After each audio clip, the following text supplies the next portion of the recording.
sebut merasa terganggu akan toa alias pengeras suara yang mengarah langsung ke rumahnya. Warga kampung Belian Batam yang juga merupakan guru mengaji membacok tetangganya sendiri. Akui aksinya tersangka Reviandi sebut emosinya memuncak di hari istrinya sedang sakit. Tersangka sebut sebelumnya sudah beberapa kali datangi pesantren untuk meminta mengecilkan volume pengeras suara. Kedatangan Minggu siang berujung cekcok dengan korban yang merupakan kepala pesantren, bahkan berakhir pembacokan. Setelah tadi mediasi, besoknya diulangi lagi suara keluar, bukan suara ke dalam gedung atau ke dalam ruangan pesantren. Nah, ini yang menimbulkan korban emosi. Korban alami luka parah di kepala dan sejumlah anggota badan. Petrus Turnip melaporkan untuk NET.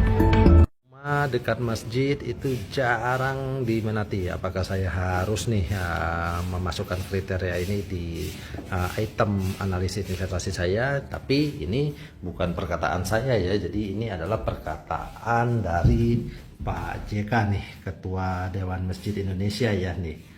Yusuf Kala beberkan alasan rumah di dekat masjid jarang diminati. Jadi mau nggak mau nih saya juga harus memasukkan di kriteria analisis investasi nih. Kita jangan beli rumah dekat ibadah mungkin ya. Karena apa nih? Toa masjid kerap mengganggu pemilik rumah di sekitar masjid sehingga seringkali orang yang ingin membeli rumah tidak mau dekat dengan masjid. Itu kata Pak Yusuf Kala tuh. Nah, jadi gini, Ketua Dewan Masjid juga menyampaikan nih, rumah di dekat atau di sekitar masjid itu jauh lebih murah dibanding jauh dari masjid ya. Ini kata Pak Yusuf Kala. Jadi penyebabnya adalah toa masjid ya yang kerap mengganggu pemilik rumah di sekitar masjid sehingga seringkali orang yang ingin membeli rumah itu tidak mau dekat dengan masjid karena dianggap berisik dan mengganggu. Itu menurut Pak Yusuf Kala. Bagaimana menurut teman-teman nih? Kalau saya juga isu ini istilahnya masih baru ya karena sebelumnya saya juga tidak mempertimbangkan itu. Selain itu ini kata Pak JK, terkadang marbot masjid juga sering mengaji menggunakan toa jauh sebelum azan. Jadi itu ya Pak JK ini kalau kita cek dia bilang orang ngontrak ataupun membeli rumah di dekat masjid biasanya orang berpikir dua kali nih karena biasanya harga juga drop ya. Jadi teman-teman ada pengalaman atau enggak nih? Apakah ini memang benar atau cuma gosip? Karena saya biasanya membeli rumah juga harus analisis kuat ya. Kriteria ini kayaknya rumah di dekat rumah ibadah ini juga harus masuk pertimbangan saya. Bagaimana menurut teman-teman? Rumah-rumah yang dekat masjid harganya jauh lebih murah daripada rumah-rumah yang jauh dari masjid. Kenapa? Orang berlomba-lomba untuk nyari rumah yang jauh dari masjid. Nah, jadi misalkan masjid ini pas malam-malam tertentu sholawatan sepanjang hari sampai ada yang kena stroke meninggal, ada bayi oek-oek terus tidak bisa tidur dan sebagainya. Akhirnya ada orang yang please kecilin aja, kan ini sholawatan itu dakwah itu harus disebarkan, jadi malah dikencengin suaranya karena itu adalah dakwah. Nah akhirnya apa? Akhirnya malah banyak orang yang menjauh. Cek sekarang di Bandung, kalau nggak percaya ya, cek sekarang di Bandung, rumah-rumah yang dekat masjid harganya jauh lebih murah daripada rumah-rumah yang jauh dari masjid. Kenapa? Orang berlomba-lomba untuk nyari rumah yang jauh dari masjid. Kenapa seperti itu? Karena kita egois, kita arogan. Jadi dakwah dikencengin, kan ini dakwah. Akhirnya mengganggu orang lain. Jadi orang yang pengen dekat dan pengen masuk ke masjid malah menjauh. Makanya sekali lagi silahkan datang ke tukang properti, ke ahli pemasaran perumahan dan sebagainya, cek pernyataan saya benar atau salah. Rumah-rumah yang dekat sama masjid relatif lebih murah harga jualnya daripada yang jauh, gara-gara takutnya orang-orang terhadap dakwah. Nah, takutnya orang pada dakwah itu adalah salah satu yang paling ditakuti oleh Nabi. Jadi Nabi itu pernah marah sampai seorang sahabat berkata-kata, saya tidak pernah melihat Nabi semarah ini. Pas kayak gimana?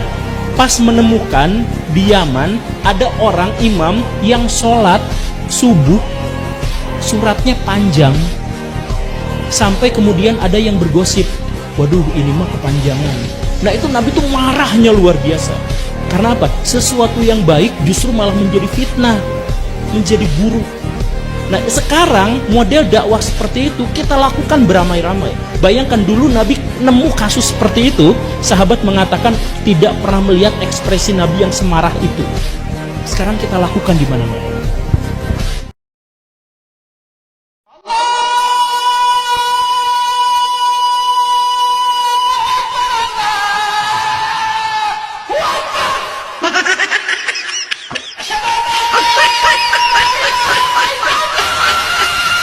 Saya itu bukan nggak mau rumah dekat masjid ya, tapi kalau masjidnya kayak gini yang sore-sore bisa itu kayak gini berisik banget, itu ganggu banget ya. Kalau sore gini waktu istirahat harus diganggu dengan suara-suara yang berisik seperti ini dari masjid ya. Harus kita pahami bahwa suatu kebaikan, kalau memang kita menganggap kebaikan, jangan sampai mengganggu orang lain. Ya kita sebagai seorang muslim ya, jangan sampai ibadah kita itu mengganggu orang lain. Kalau memang ini dianggap sebagai sebuah ibadah ya. Tapi parahnya kalau kita protes dengan suara yang berisik seperti ini, kita dianggap sebagai penista agama ya, atau menolak kebaikan. Itu kan parah banget ya. Nah, siapa teman-teman yang rumahnya dekat masjid yang ngerasa keganggu dengan suara masjid seperti ini? Rumah ibadah saudara-saudara kita non-muslim itu bunyikan toa sehari 5 kali dengan kenceng-kenceng secara bersamaan, itu rasanya bagaimana? Yang paling sederhana lagi, tetangga kita ini kalau kita hidup dalam satu komplek itu misalnya, kiri kanan depan belakang pelihara anjing semua. Misalnya menggonggong dalam waktu yang bersamaan, kita ini terganggu enggak? Artinya apa? Bahwa suara-suara ini, apapun suara itu ya, ini harus kita atur supaya tidak menjadi gangguan. Ya, speaker di musola, masjid monggo dipakai, silahkan dipakai. Tetapi tolong diatur agar tidak ada yang merasa terganggu.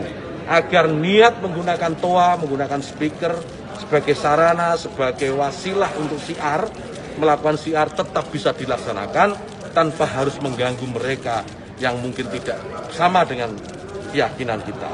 Berbeda keyakinan, kita harus tetap hargai. Itu saja intinya.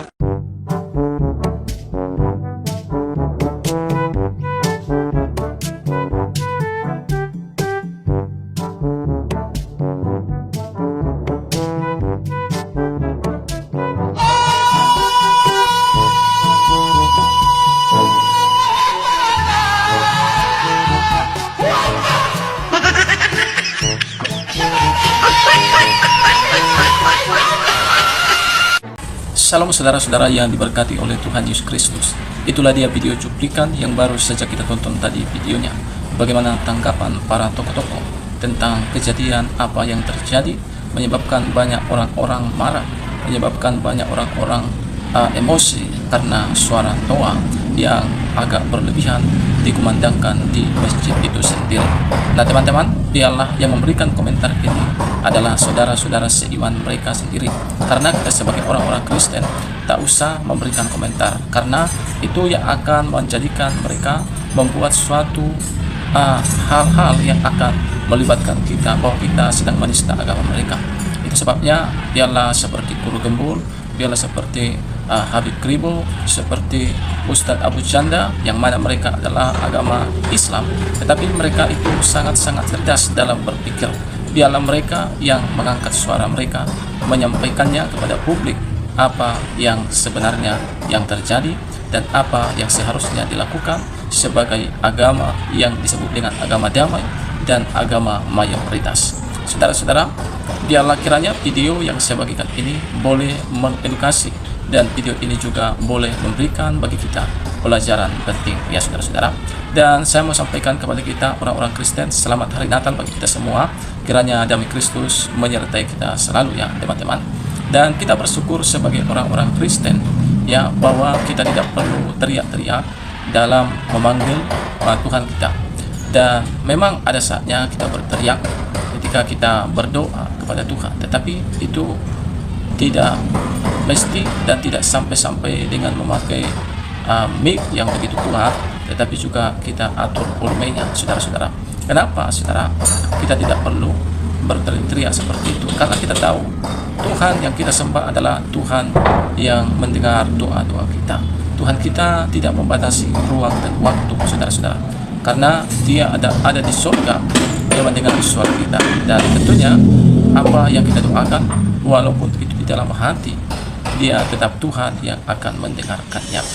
Saudara-saudara, kiranya apapun hal-hal keibadahan kita, hal-hal kebaikan yang kita lakukan, biarlah kiranya semata-mata bukan untuk hanya dilihat orang, tapi biarlah kita lakukan itu karena Tuhan, karena dengan hati yang tulus, dengan hati yang murni, dan juga dengan hati yang sungguh-sungguh mencari Tuhan itu sendiri. Nah, saya katakan kepada kita sekali lagi, mari ya teman-teman berhikmat. Kalau kita di gereja, ya kalau kita di rumah, ya kita berhikmat, kita lihat situasi dan keadaan. Ya, kita boleh memuji Tuhan, kita boleh menyembah Tuhan dengan bersuara, tapi lihat keadaan. Jangan sampai teriak-teriak yang begitu kencang ya, karena itu bisa mengganggu tetangga, mengganggu orang-orang yang lewat. Ya, bisa jadi itu nanti tidak menjadi berkat bagi mereka. Jadi segala sesuatu yang kita lakukan, mari kita lakukan dengan hikmat yang daripada Tuhan. Shalom, selamat hari Natal bagi kita semua.